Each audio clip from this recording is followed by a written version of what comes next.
102,2 FM Radio Suara Praja yang pertama dan utama untuk semua. Ya, masih bersama Tari di sini menemani Anda semuanya. Kali ini ya Tari menemani Anda seperti biasa di hari Kamis ya. Di pukul 9 ini hingga pukul 10 siang nanti ya. Kita dalam program acara KUD yaitu kunjungan orang dinas ya, di mana saat ini kita telah kedatangan ya narasumber di studio Radio Suara Praja. Iya, tentu rekan-rekan kita ini dari Persagi Kabupaten Belitung ya. Mungkin ada rekan-rekan kita yang saat ini tengah menunggu ulasan kita pada pagi hari ini ya. Penasaran apa yang ingin dibahas ya. Iya. Dan Kerabat Praja ini juga sekaligus ya dalam rangka memperingati Hari Gizi Nasional ya, yang jatuh pada tanggal 25 Januari 2023 kemarin ya. Jadi di sini kita sapa terlebih dahulu ya. Di depan Kak Tari di sini ada Bu Heni Nuliza ya sebagai narasumber. Selamat pagi. Assalamualaikum. Selamat pagi. Waalaikumsalam warahmatullahi wabarakatuh. Iya. Kemudian Kak Heni tidak sendiri ya, tapi juga ditemani oleh rekannya. Di sini ada Kak Anis Maulida ya. Selamat pagi. Assalamualaikum. Selamat pagi. Waalaikumsalam warahmatullahi wabarakatuh. Iya, baik Kerabat Praja 102,2 FM sudah kita sapa ya narasumber kita di pagi hari ini ya. Ada Kak Heni Nuliza dan juga Kak Anis Maulida. Nanti rekan-rekan kita di studio ini akan menyampaikan ya atau mengulas ya sedikit dengan mengangkat sebuah tema di mana protein hewani cegah stunting, dan ini merupakan tema juga mungkin Kak Anis ya. Iya, betul. Yang diangkat pada peringatan Hari Gizi Nasional ya. Betul sekali Kak. Iya. Baik Kerabat Praja 102,2 FM. Iya, di mana Hari Gizi Nasional ini ya ke-63 ya. Iya, betul. Sudah ke-63. Sudah ke-63 ya di tanggal 25 Januari 2023 kemarin ya. Oke. Ya, ini sangat penting sekali ya kita bahas pada pagi hari ini ya, karena memang anak-anak kecil ya, mungkin keluarga kita di rumah perlu banyak perhatian ya mengenai gizi dari mereka sendiri ya. Iya, kebutuhan gizinya seperti apa nanti ya akan kita ulas. Dan juga di sini yang sangat menarik ini di mana temanya yaitu dengan mengangkat stunting nih. Yang lagi sedang booming-boomingnya. Betul sekali Kak Anis. Iya. Nah, mungkin di sini rekan-rekan kita di rumah ya, kerabat Suara Praja mungkin belum ada yang belum tahu ya, mungkin masih awam ya mendengar stunting ini apa gitu kan. Nah, mungkin rekan-rekan kita di sini bisa menjelaskannya, menyampaikannya ya kepada kerabat kita di rumah. Iya, silakan Kak Anis. Ya, mungkin dari Bu Heni Nuliza ya. Silakan Bu Heni. Ya, pagi semuanya. Seperti yang kita ketahui sekarang ini situasi gizi di Indonesia itu mengalami yang namanya double burden ya, di mana di situ ada kekurangan gizi sama kelebihan gizi juga. Nah, masalah stunting ini, kekurangan gizi ini berdasarkan status gizi nasional tuh 24,4% untuk seluruh Indonesia. Jadi stunting itu sendiri adalah kondisi gagal tumbuh dan perkembangan yang di mana panjang tinggi badan anak lebih pendek daripada usianya. Nah, ini karena kekurangan gizi dari sejak masa kehamilan tersendiri. Status gizinya kita ukur dari panjang badan per umur atau tinggi badan per umur. Di mana anak stunting ini akan mengalami kesulitan dalam mencapai perkembangan yang baik dan kognitifnya juga akan terhambat. Nah, sedangkan gizi kronis itu sendiri adalah masalah gizi yang terjadi karena kurangnya asupan gizi dalam jangka waktu yang lama. Jangka waktu yang lama inilah akhirnya menyebabkan anak menjadi stunting. Iya. Ciri-ciri anak stunting itu sendiri ya, tanda pubertasnya terlambat daripada anak yang normal. Terus performanya juga, penampilan buruknya pada tes perhatian dan memori belajar anak tersebut. Pertumbuhan giginya juga terhambat. Pada saat mereka berusia 8-10 tahun, anaknya menjadi lebih pendiam, terus tidak banyak melakukan kontak mata. Pertumbuhannya juga melambat, wajahnya juga tampak lebih muda daripada usia sebenarnya tuh. Tetapi tidak semua anak pendek itu berarti stunting ya, tapi anak stunting udah pasti pendek. Iya, jadi itulah ya apa itu stunting ya tadi, di mana gangguan tumbuh kembang anak ya yang disebabkan kekurangan asupan gizi ya. Jadi terserang infeksi tadi kan ya, maupun stimulasi yang tak memadai. Nah mungkin dan juga ibu-ibu di rumah, orang tua di rumah ya tidak mau ya anaknya stunting. Betul sekali. Nah mungkin di sini adapun berbagai langkah-langkah nanti yang akan kita ulas ya bersama dengan Kak Anis ya dan juga Bu Heni ya, bagaimana cara pemenuhan gizi ya supaya anak ini terhindar ya atau tercegah ya dari stunting ini. Stunting sendiri itu. Baiklah Praja 102,2 FM. Iya, tadi ciri-cirinya juga telah disampaikan oleh Bu Heni ya. Disampaikan oleh Bu Heni bahwa anak pendek itu belum tentu stunting ya, Bu Heni. Iya, anak stunting udah pasti pendek. Anak stunting udah pasti pendek ya. Oke, nah di sini mungkin langsung saja Bu Heni, bagaimanakah penanggulangan stunting ini bagi anak-anak yang ini? Dulu faktor penyebab stuntingnya ya Mbak ya. Faktor penyebab stunting sendiri itu adalah karena rendahnya akses terhadap makanan dari segi jumlah dan kualitas gizi. Terus juga pola asuh yang kurang baik, terutama pada perilaku dan praktek pemberian makan pada anak. Juga rendahnya akses terhadap pelayanan kesehatan, terutama akses air bersih.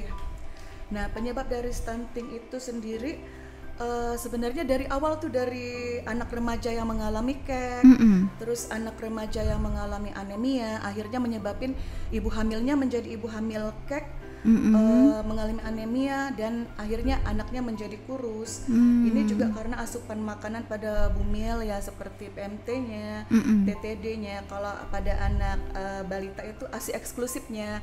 Udah tuh MPASI juga di sini. Jadi MPASI di sini adalah makanan pendamping ASI, bukan pengganti ASI. Jadi ASI-nya tetap dilanjutkan ya. Terus juga ibu hamil dan baduta yang mengalami infeksi tadi ya. Terus dampaknya untuk kesehatan itu ada jangka pendek, ada jangka panjang.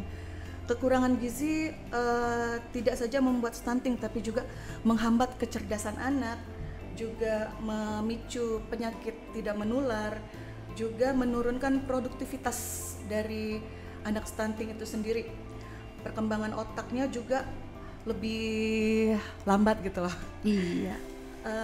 Ketimbang dengan anak yang sehat ya. Nah, di sini anak yang mengalami stunting itu mengalami gagal tumbuh, misalnya berat lahirnya rendah, gitu.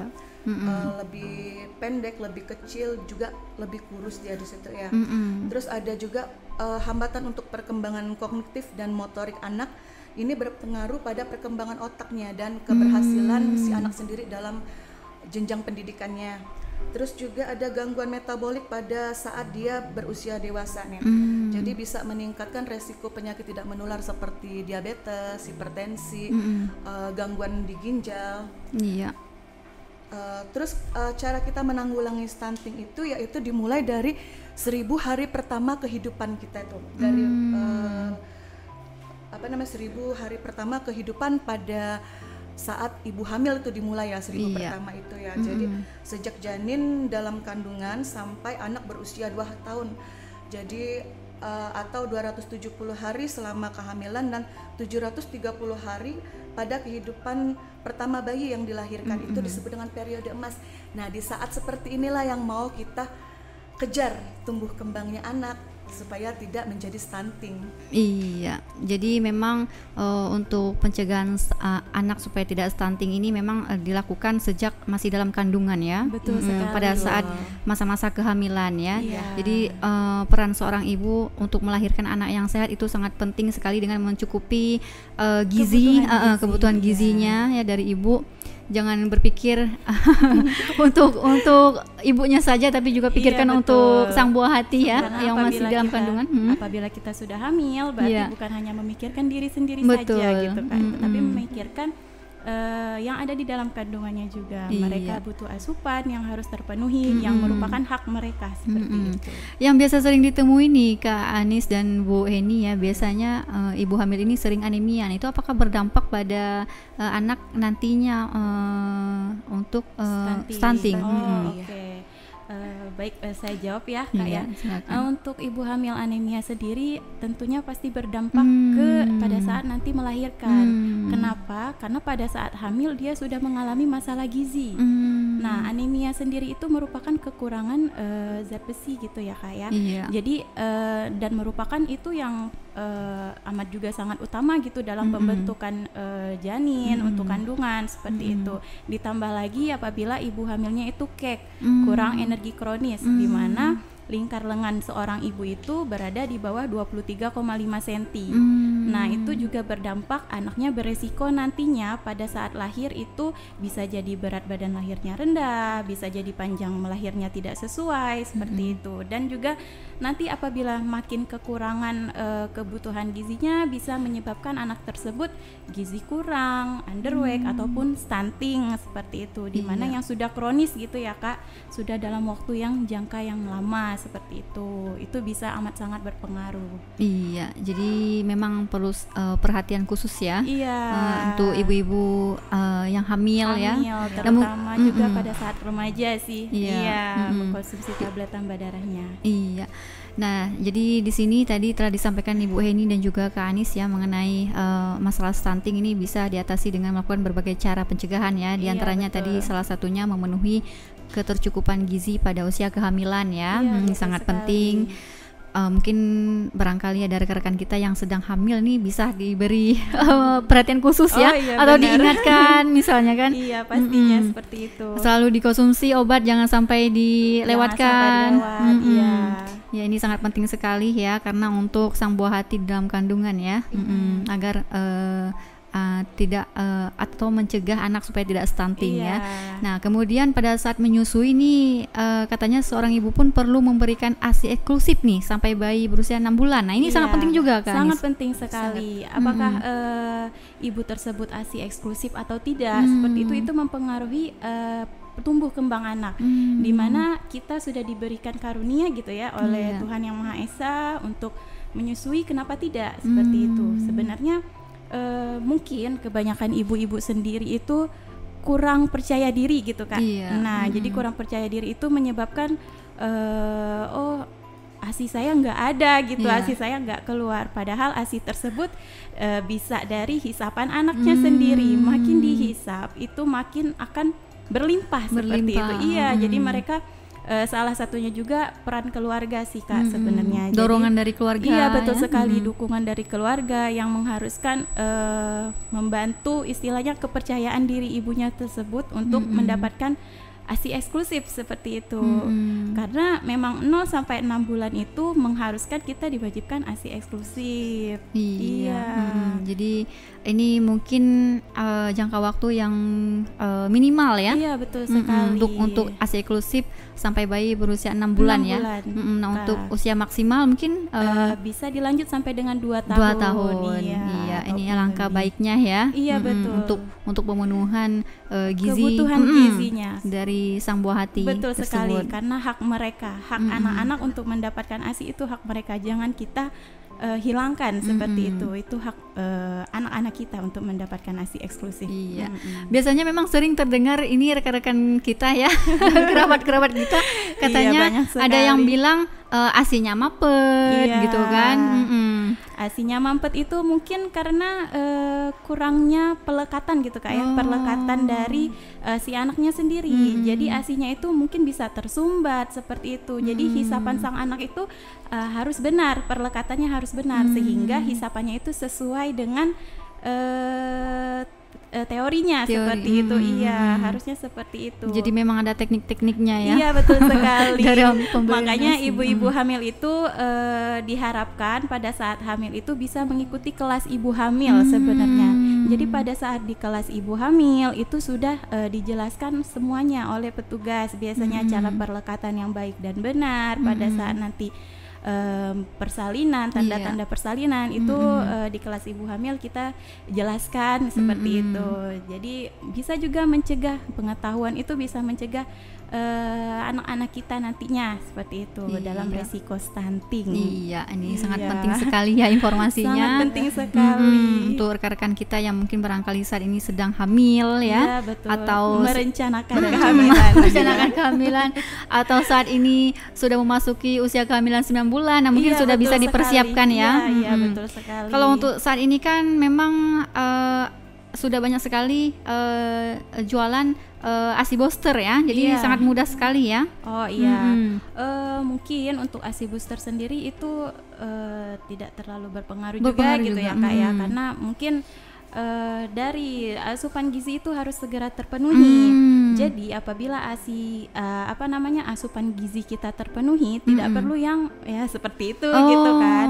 Jadi cukup hanya mengkonsumsi makanan gizi yang seimbang. Iya, banyak makan sayuran dan buah seperti itu, konsumsi karbohidrat, protein hewani. Iya, seperti itu. Jadi tidak perlu yang tambahan ASI booster tadi. Tidak perlu tambahan ASI booster tadi. Cukup kita fokus ke kebutuhan gizi kita dan sang anak. Seperti itu. Iya, seperti itulah ya. Kerabat Praja, jadi sangat penting sekali ya ini perhatian ya untuk anak-anak kita ya, sang buah hati di rumah ya, agar anak tercegah dari stunting ini tadi ya. Iya, benar sekali. Bisa dilakukan dari sejak masa kehamilan hingga dia lahir ya, 1000 hari pertama tadi ya. Pertama kehidupan. Betul. Dan berikut tadi ada pun penanggulangan yang telah disampaikan oleh kakak-kakak kita ya di studio. Nah, kami akan kembali sesaat lagi ya, mungkin nanti kita akan ulas ya mengenai makanan apa yang termasuk dalam protein hewani tadi ya. Karena sesuai dengan tema kita hari ini, protein hewani cegah stunting. Nah, penasaran? Jangan kemana-mana, tetaplah bersama kami di Radio Suara Praja.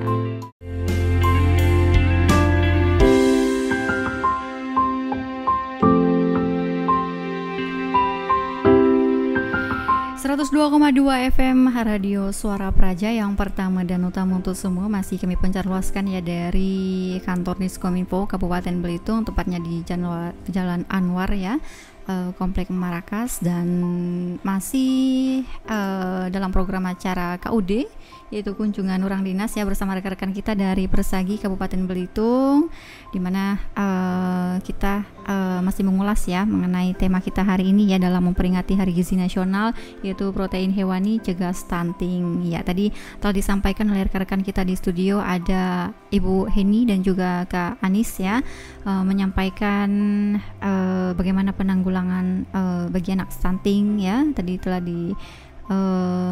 jelaskan juga ya. Nah, di sini kita akan mengulas mengenai MPASI. Nah, mungkin dari ibu-ibu di rumah masih bingung nih, apalagi untuk ibu-ibu baru jadi ibu-ibu. Ibu-ibu baru ibu-ibu ya, baru, mama muda. Masih bingung nih Kak Anis dan Ibu Heni ya, bagaimana takaran untuk MPASI perharinya, kemudian juga menu-menu yang termasuk atau tergolong dalam protein hewani itu apa saja misalkan. Nah, silahkan untuk Kak Anis atau Bu Heni nih.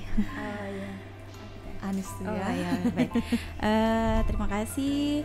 Jadi membahas kita MPASI seperti yang telah dijelaskan oleh Kak Heni tadi ya, Kak ya. Untuk MPASI itu makanan pendamping ASI. Jadi tidak bisa disebut makanan pengganti gitu ya Kak, hanya pendamping, karena hak anak usia 0 sampai 6 bulan itu hanya mendapatkan ASI saja, tidak ada selain ASI. Iya. Kemudian masuk ke usia 6 bulan itu dia sudah mendapatkan MPASI. Nah, untuk 6 bulan sampai seterusnya teksturnya berbeda-beda untuk MPASI. Jadi ada tahapannya seperti itu. Nah, paling ini dijelaskan lebih dahulu bagaimana teksturnya gitu ya Kak ya.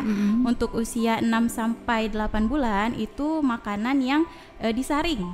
Nah, makanan yang disaring harus lembut, lunak gitu ya Kak ya, dan kental. Kemudian masuk ke usia 9 bulan sampai dengan usia 11 bulan itu bisa diajarkan anak dengan makanan yang cincang halus, cincang kasar, bertekstur gitu daripada yang usia sebelumnya.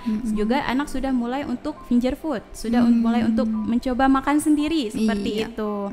Kemudian setelah dia di atas 1 tahun dia sudah bisa makan makanan keluarga seperti yang kita makan. Kenapa anak usia 6 bulan itu belum bisa makan makanan keluarga? Ya karena mereka masih belajar peralihan dari ASI yang cair tadi ya Kak ya. Masa kita langsung kasih ke nasi. Gitu kan ya. Yang teksturnya keras. Iya, yang teksturnya keras gitu kan ya. Makanya belajar dari yang teksturnya disaring terlebih dahulu, baru naik nanti ke cincang halus, cincang kasar, barulah ke makan makanan keluarga. Iya, seperti itu. Nah, untuk kebutuhan gizinya disarankan juga nih Kak untuk MPASI. Terkadang kan pengalaman ya dari saudara-saudara atau apapun, kita harus mengusahakan untuk membuat sendiri. Jadi MPASI itu produk rumahan yang kita buat sendiri. Kenapa? Itu amat sangat penting untuk mencegah anak kita dari stunting juga. Kenapa? Kita tahu kebutuhan gizinya itu seberapa, takarannya itu seberapa, seperti itu. Jangan hanya kita yang instan, tidak, jangan. Kita harus bikin sendiri dengan prinsip gizi seimbang tadi. Prinsip gizi seimbang ini sama untuk semuanya. Harus ada karbohidrat, protein hewani, nabati, sayur dan buah. Serta kalau untuk anak memulai MPASI itu harus ada lemak tambahan. Nah, lemak tambahan ini juga sangat penting untuk membangun perkembangan otak dan tumbuhnya gitu. Apalagi protein hewani seperti yang akan kita bahas nanti. Jadi informasi penting ini di mana pemberian makan pendamping ASI atau disingkat dengan MPASI ya, ini salah satu periode penting ya Kak Anis dan Bu Eni ya, dalam 1000 hari pertama kehidupan seorang anak ya. Iya, betul sekali. Jadi tadi untuk MPASI sendiri memang ada takaran-takaran ya. Iya, betul. Untuk perharinya. Nah, untuk anak usia 6 sampai 8 bulan untuk protein hewaninya itu 30 gram. Jadi 30 gram dia sudah memulai bisa belajar 2 kali makan sampai nanti usia 8 bulan 2 sampai 3 kali makan. Nah, itu 30 gram tinggal dikali berapa kali makan aja seperti itu. Jadi kalau misalkan untuk sehari dia makannya 3 kali, berarti untuk 3 kali makan 90 gram. Itu takarannya. Oke, jadi untuk rekan-rekan kita di sini ya, di studio Radio Suara Praja yang sedang stay tune saat ini, bagi yang ingin bertanya ya, kami membuka line interaktif nanti di sesi yang terakhir nanti ya. Bagi rekan-rekan yang ingin bertanya bisa langsung menghubungi nomor studio kami di 0811781122. Iya, kabarnya ini ada yang menarik nih ya. Talk show kita hari ini di mana kata Kak Heni dan Kak Anis ya, di mana untuk 2 orang penanya terbaik nanti akan diberi voucher pulsa nih ya. Ya lumayan lah untuk nelpon saat request nanti ya, program request ya. Jadi kami membuka line interaktif ya nanti di sesi yang terakhir bagi rekan-rekan yang ingin menanya secara langsung ya, dengan narasumber kita di studio masih bingung ya, atau bagaimana penanggulangannya tadi ya bila memang anak sudah stunting ya, dan juga bagaimana cara mencegahnya dan lain sebagainya ya. Bila masih kurang jelas bisa menelpon secara langsung nanti ya, atau juga bisa menanya lewat WhatsApp ataupun juga SMS ya, silakan saja dari SMS, WhatsApp atau telepon ya. Ya, nah tadi telah disampaikan sesuai dengan tema kita hari ini, protein hewani cegah stunting. Nah, untuk rekan-rekan mungkin di rumah bingung nih, masih bingung apa makanan apa saja yang termasuk di dalam atau tergolong dalam protein hewani ini. Okay. Sebelumnya kita jelaskan terlebih dahulu ya Kak ya, protein hewani itu protein yang banyak mengandung asam amino esensial yang bagus untuk tumbuh kembang anak. Mengapa? Makanya kita mengangkat protein hewani ini karena memang ada jurnal, karena memang ada penelitian bahwa protein hewani ini memang menunjang anak, mencegah anak agar tidak stunting. Nah, semakin banyak konsumsi protein hewani, maka anak rendah beresiko untuk stunting, seperti itu. Nah, untuk protein hewani sendiri ini mengandung 9 asam amino esensial yang seperti yang disebutkan tadi untuk besar mencegahnya stunting. Bukan berarti dalam MPASI ini tidak diberikan juga untuk protein nabatinya seperti gitu Kak ya. Karena boleh diperkenalkan terlebih dahulu protein nabatinya karena yang utama itu sebenarnya penyerapannya lebih sempurna di protein hewani. Zat besinya juga lebih banyak ke protein hewani. Di mana anak-anak itu butuh protein zat besi itu di protein itu sebanyak 11 gram sampai 11 gram. Itu harus terpenuhi. Nah, makanya kita bikin makanan sendiri tidak instan seperti itu. Karena di instan kita tidak bisa mengkontrol berapa zat besinya, berapa proteinnya gitu. Kalau sendiri kita bisa berapa gram seperti itu takarannya. Biasanya kan ada ibu-ibu yang mungkin ibunya wanita karir nih ya. Iya. Jadi ibunya ini nggak mau ribet gitu kan, harus menyiapkan MPASI dengan bahan-bahan alami gitu. Nah, sangat disayangkan sekali ya Kak Anis dan Bu Eni. Sangat disayangkan itu sebenarnya bisa kita bisa kita tanggulangi gitu ya.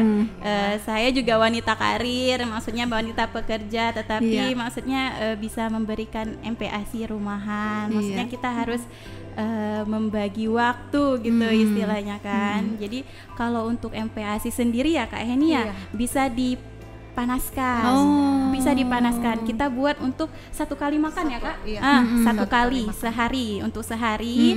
Nah, nanti harus memang ada ketentuannya, harus ditaruh di tempat di chiller, harus di wadah berkaca yang tertutup seperti itu, ada seperti itu. Jadi mungkin bagi ibu-ibu pekerja gitu bisa lebih simple gitu ya. Tapi ya kembali lagi diusahakan harus bisa masak secara langsung gitu istilahnya dengan bahan-bahan alami dengan bahan-bahan yang tersedia yang lokal aja yang gitu lokal. Ya Kak karena kan juga untuk mendapatkannya sangat mudah sangat mudah sekali ya. Contohnya aja misalkan ya protein hewani itu telur kan masuk ke protein hewani dan juga yang mungkin lebih murah gitu ya dibandingkan dengan ayam, dibandingkan dengan daging ayam gitu ya. Telur lebih murah gitu, dimana telur juga sudah lengkap proteinnya gitu, di situ sudah ada semuanya.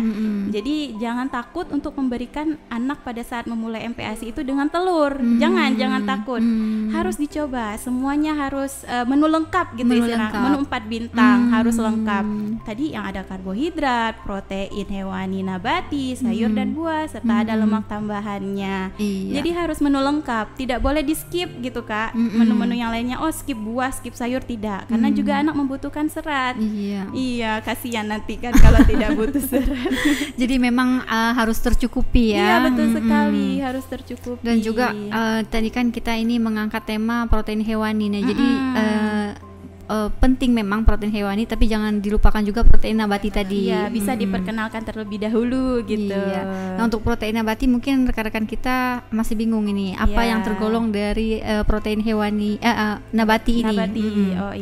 Mungkin tadi untuk protein hewaninya itu bisa banyak ya Kak, kayak daging sapi, daging ayam, telur, kemudian bebek ya Kak ya. Nah, banyak ikan. Nah, ikan terutama ikan kan kita sumber penghasil ikan yang apa ya, maksudnya sumber penghasil ikan yang berlimpah gitu, kenapa tidak dimanfaatkan gitu? Daerah kepulauan. Iya, daerah kepulauan yang mudah didapat gitu kan. Mudah sekali didapat.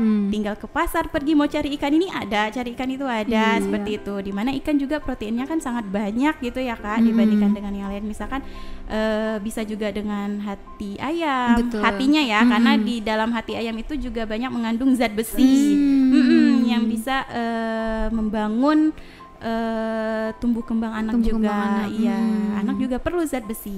Nah, untuk protein nabati ini dari kacang-kacangan ya Kak Heni ya. Iya. Tahu, tempe. Betul. Tahu, tempe, kayak misalkan kacang hijau, kacang merah. Nah, pokoknya produk yang kacang-kacangan seperti itu, buncis atau kacang panjang itu termasuk protein nabati. Jangan salah gitu ya Kak, itu bukan termasuk sayur kalau misalkan kacang-kacangan seperti itu.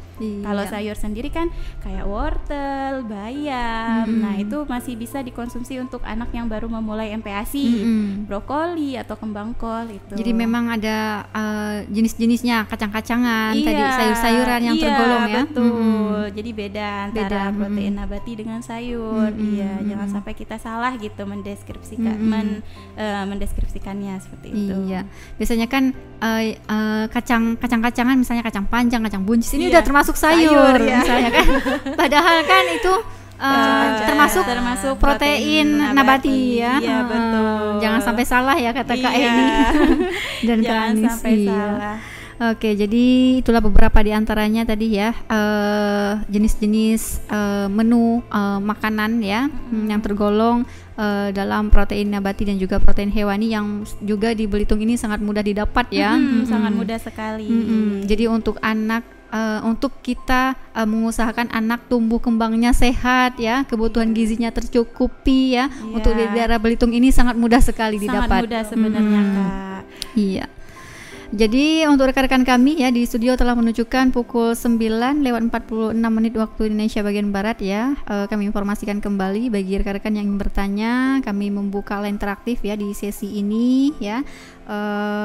Di sesi yang terakhir rekan-rekan bisa menghubungi kami ya, atau kirim SMS atau juga WhatsApp ya untuk bertanya di nomor studio kami 081178111022. Iya. Sembari kita menunggu penelpon Bu Heni dan Kak Anis ya, kita jeda terlebih dahulu. Baik. Nanti kita akan ulas kembali ya perbincangan kita di hari ini. Tetaplah bersama kami di Radio Suara Praja.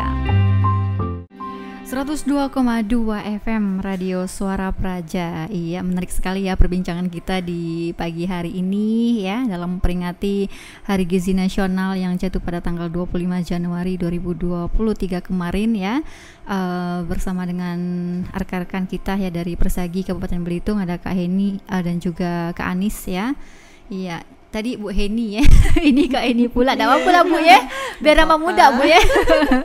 Iya. Tambah muda. Jadi rekan-rekan kita tadi banyak sekali informasi yang telah disampaikan oleh rekan-rekan kita ya di studio ini mengenai pencegahan stunting, tadi juga bagaimana cara pemberian makanan ya, pendamping ASI tadi ya untuk ibu-ibu di rumah, mulai dari makanan yang tergolong dalam protein nabati dan juga protein hewani yang sangat mudah didapat ya di Kabupaten Belitung ini, agar anak bisa tercegah dari stunting ini tadi kan. Nah, mungkin juga dari rekan-rekan kita di rumah ya, ini ada yang masih malu-malu ya ingin bertanya. Nampaknya belum ada yang masuk ya untuk bertanya. Ini tadi ulangi kembali ya, bagi rekan-rekan yang ingin bertanya bisa menghubungi kami di nomor studio 081178111022 ya. Rekan-rekan bisa bertanya melalui SMS atau WhatsApp ya, nanti akan Tari bacakan, dan juga bisa telepon secara langsung ya ke nomor studio kami. Iya, menariknya di sini untuk 2 orang penanya terbaik ya akan diberikan voucher pulsa ya nanti. Oke, baik Kerabat Praja 102,2 FM. Ini di sesi yang terakhir ya dalam program acara KUD ya, kunjungan orang dinas ya. Kita talk show bersama rekan-rekan dari Persagi Kabupaten Belitung.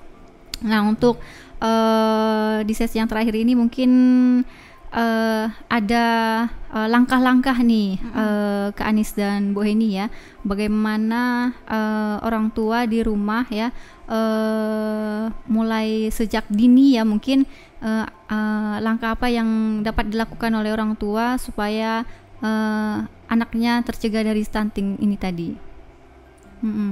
Oke. Di sini kita coba ya Mbak ya untuk menanggulangi stunting itu dengan menerapkan yang namanya pola ABCDE kayak yang mana A itu kita aktif nih, remaja, putri, ibu hamil itu aktif untuk minum tablet tambah darah ya, agar mencegah kek sama anemia yang nantinya berdampak pada stunting pada anak ya. Terus yang B-nya itu ibu hamil tuh teratur tuh periksa ke hamilannya. Jadi jangan sampai ada ibu hamil yang nggak periksa ya sampai 9 bulan baru baru periksa brojol gitu ya. Terus yang C-nya jangan lupa nih cukupin untuk konsumsi protein hewaninya baik pada ibu hamil, ibu menyusui juga pada anak-anak balita ya yang harus kita kejar dari sampai berumur 2 tahun tuh karena kalau udah lewat 2 tahun kita nggak bisa perbaikin lagi stuntingnya anak tadi ya.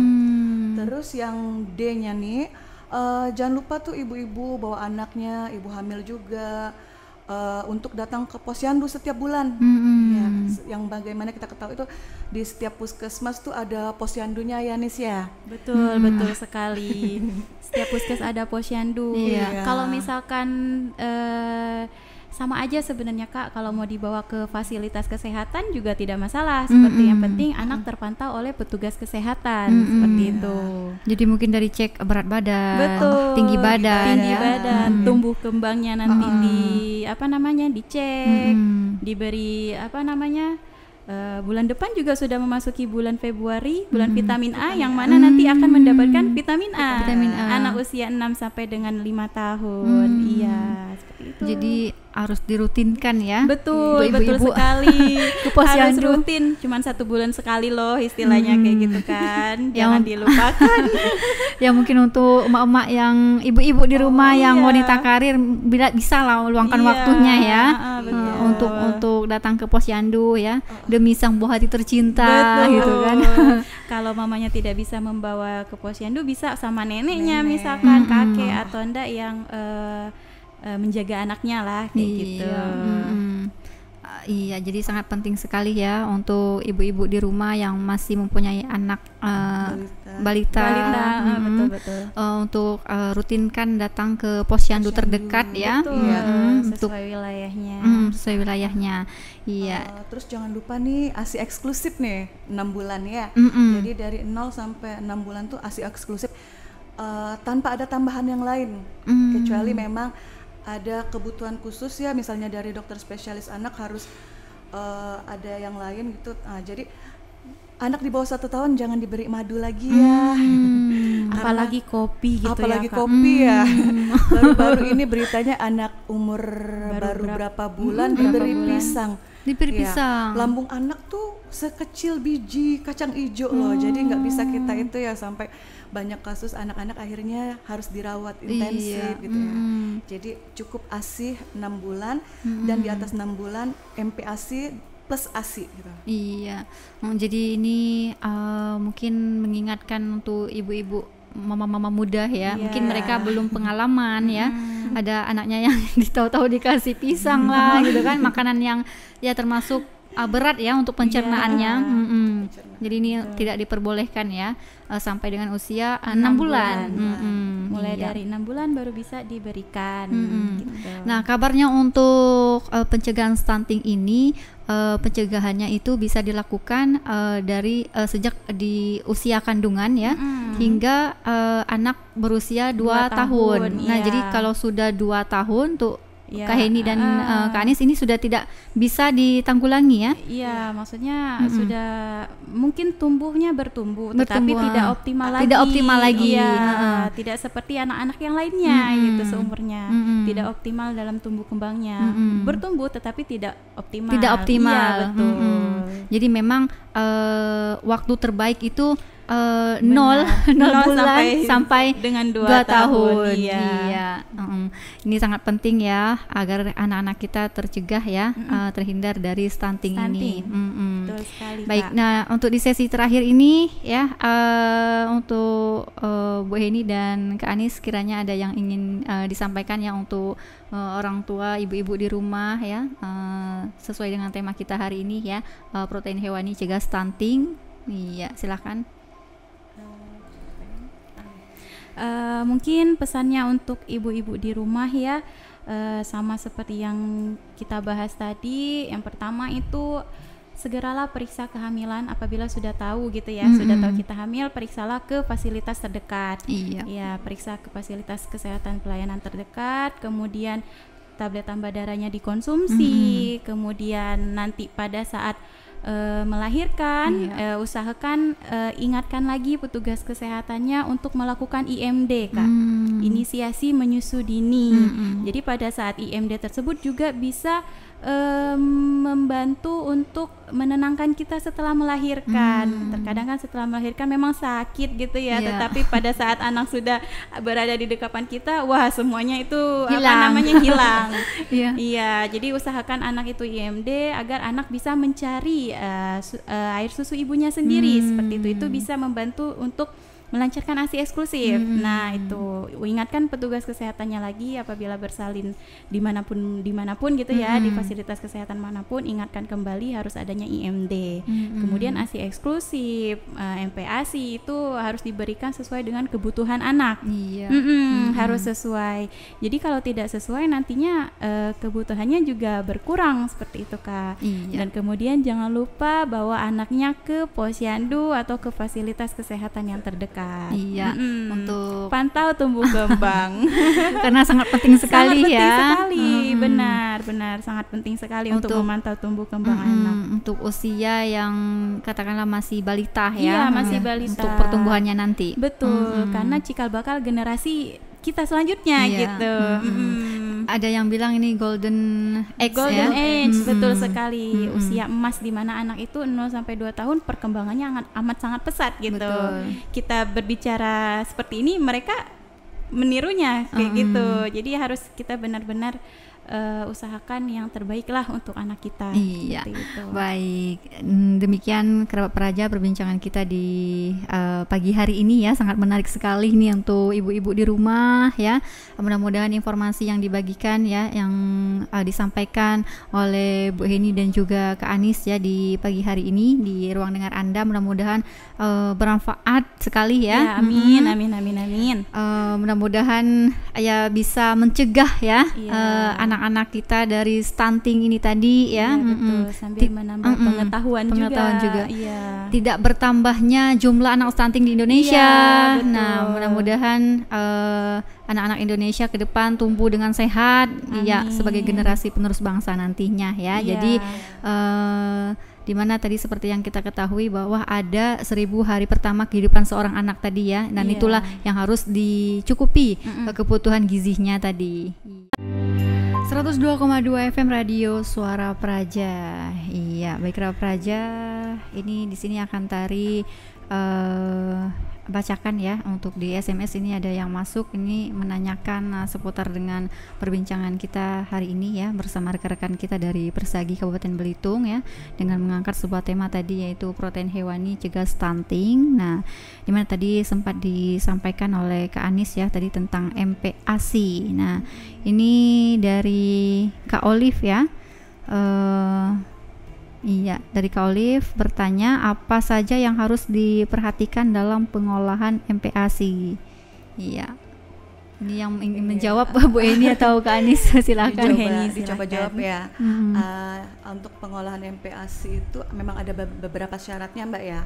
Yang pertama itu tepat waktu. Jadi MPASI itu diberikan saat ASI saja sudah tidak dapat lagi memenuhi kebutuhan gizi bayi. MPASI diberikan mulai dari usia 6 bulan. Terus yang kedua syaratnya itu harus adekuat. Ya, maksudnya di sini kita mempertimbangkan jumlahnya juga, frekuensi makannya juga tadi udah dijelasin ya oleh Kak Anis, udah tuh teksturnya, kekentalannya, terus variasi makanannya juga jangan dilupain tuh. Nah, variasi makanan itu terdiri dari makanan pokok, beras, biji-bijian, jagung, gandum, semua itu ya, kentang, singkong. Jangan lupa juga di situ sumber dari protein hewani nih, ikan, ayam, daging, ada telur juga, hati sapi, hati ayam, terus hasil olahan dari susunya juga. Itu kita prioritasin nih protein hewani ya, sesuai dengan ini kita ya, tema kita. Tapi jangan dilupain juga protein nabatinya juga ya. Jadi 30%-nya dari protein hewani, terus 15%-nya dari protein nabati itu, kacang-kacangan tadi ya. Bisa tahu, bisa tempe. Lemak juga dibutuhin untuk anak bayi nih. Jadi dari proses pengolahannya itu misalnya ada penambahan minyak yang bagus ya, santan, udah tuh penggunaan protein dalam MPASI itu kan ada lemak-lemaknya juga tuh. Iya. Terus syarat yang berikutnya tuh harus aman juga. Di sini kita perhatiin tuh kebersihan dari makanannya sendiri, peralatan yang kita pakai. Jangan lupa cuci tangan dulu sebelum nyiapin makanan dan sebelum memberi makanan pada anak. Nah, terus yang keempat, syaratnya diberikan dengan cara yang benar. Iya. MPASI itu diberikan secara teratur pagi, siang, sore atau menjelang malam tuh. Terus lama pemberian waktunya maksimal 30 menit. Jadi jangan dipaksa. Iya. Ya, dari situ kan ada interaksi anak nih, anak masih mau makan atau enggak. Jadi jangan kita desak terus lama-lama, nanti dia enggak mau. Takut makan. Karena dipaksa-paksa ini kan kasih makan. Terus lingkungannya juga harus netral. Jadi kita mengasih makan anak jangan sambil nonton, jangan sambil diajak main game, jangan main HP. Jadi gitu. memang harus dikondisikan hal-hal seperti itu ya, Bu Eni. Jadi harus kondusif gitu ya. Udah tuh orang tua juga jadi role modelnya gitu loh. Apa yang dimakan, ini ibu juga makan misalnya tuh si anaknya kebetulan udah bisa makan sendiri ya, misalnya ibunya ngasih telur tuh sama anak ya, dicontohin juga kita, nih ibu juga makan telur gitu, enak nih ibu juga makan sayur, jadi makannya sama dengan kita. Oh berarti ibu aku juga makan gitu loh, bukan aku aja gitu ya. Iya. Terus jadi anak juga diajarin makan sendiri Mbak, dengan sendok, cara minum dari gelas juga diajarin ya, gimana caranya gitu, sesuai juga dengan usianya. Jangan anak umur 6 bulan disuruh makan sendiri gitu ya. Kan belum bisa ya. Yang mana gitu, apa namanya? Yang sesuai dengan usianya. Sesuai dengan usia gitu. Iya. Jadi itulah beberapa cara ya, langkah-langkah pemberian MPASI ya untuk anak-anak di rumah ya, yang tadi sempat ditanyakan oleh Kak Olive ya. Iya. Nah, mungkin di sini dari Tari sendiri ingin bertanya nih, Kak Anis dan Bu Heni nih ya, untuk pengolahan seperti protein nabati dan hewani ini. Nah, misalnya contoh kita ambil tahu tempe lah. Ini apakah direbus dulu gitu kan ya?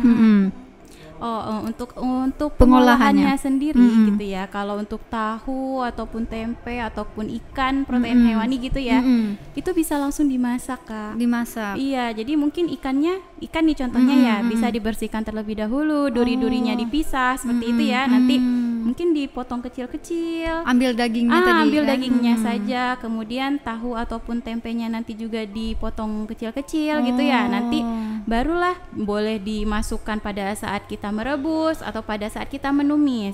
Tadi kan lemak tambahan itu diperlukan ya. Artinya lemak tambahan itu sendiri bisa dari minyak, bisa dari santan. Jadi nggak masalah kalau ditumis pun ya. Nggak masalah Kak. Yang penting kebutuhannya itu sesuai. Kalau untuk anak-anak kan tidak banyak kayak kita perlukan ya. Kalau untuk santan itu paling 30 mili gitu ya untuk anak 6 sampai 9 bulan, 6 sampai 8 bulan. Untuk minyaknya sendiri pun juga tidak terlalu banyak Kak. Jadi hanya satu satu ukuran jempol anak. Ukuran jempol anak saja. Satu ukuran jempol sekali makan gitu ya, satu kali makan. Kalau untuk 3 kali makan ya dikalikan 3 seperti itu. Jadi jangan tidak ada minyak, jangan tidak ada lemak tambahan. Jadi bisa berupa apa namanya minyak kelapa sawit, minyak kelapa itu boleh sekali diberikan. Iya, boleh banget. Harus ada tambahannya. Tadi mungkin dari rekan-rekan juga ada yang mikir memang apakah semua jenis makanan untuk anak-anak yang MPASI ini harus direbus semua? Ternyata tidak. Iya, tidak. Boleh ditumis tadi ya, menggunakan minyak goreng. Iya, boleh sekali. Tapi sesuaikan lagi dengan teksturnya gitu ya Kak. Kalaupun sudah ditumis, nanti kan bahan-bahannya ikan, itunya ditumis, ditambahkan dengan nasi, dengan air gitu ya, baru sampai mendidih, barulah nanti kalau sudah mendidih, sudah kering, barulah disaring. Nah, kayak gitu. Jadi menumis itu hanya untuk wangi-wangian apa namanya bumbu dapur misalkan boleh ya, bawang putih, bawang merah gitu, boleh diberikan, dicampur bawang putih, bawang merah ya, agar lebih berasa gitu ya. Anak-anak kan juga pengen yang makan yang enak gitu ya. Nanti kalau tawar dia nggak mau makan ya Kak. Betul gitu. Hambar katanya. Iya, hambar. Usahakan juga nanti makannya jangan terlalu banyak distraksi gitu Kak. Jadi kayak yang Kak Heni bilang, harus netral gitu. Jadi kalau bisa juga orang tua mencontohkan bagaimana cara kita memberikan makan kepada anak kita. Kalau bisa makannya bareng gitu. Orang tuanya makan, kita juga makan. Anaknya makan, orang tuanya juga makan. Seperti itu bisa. Oke, nah untuk Kak Olive ini mudah-mudahan pertanyaannya sudah terjawab ya. Iya. Yang disampaikan oleh Kak Anis ya, dan juga Bu Heni di studio Radio Suara Praja ya. Mudah-mudahan mungkin saat ini sedang masa-masa MPASI ya, untuk balitanya di rumah ya. Mudah-mudahan informasi yang dibagikan ini bermanfaat ya. Iya, amin. Baik, untuk rekan-rekan kami ya, sepertinya sudah tidak ada lagi yang ingin bertanya ya, dan waktu kita di studio juga telah menunjukkan pukul 10:17 waktu Indonesia bagian barat ya.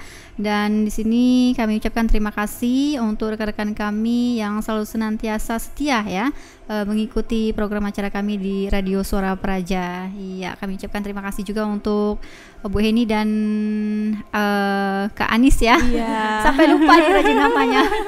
Iya, kita berjumpa kembali lagi di 2 minggu pekan lagi ya. Dalam program acara KUD ya, bersama dengan rekan-rekan kita dari Persagi Kabupaten Belitung. Iya. Terima kasih banyak. Iya, kami ucapkan terima kasih. Sampai jumpa. Wassalamualaikum warahmatullahi wabarakatuh.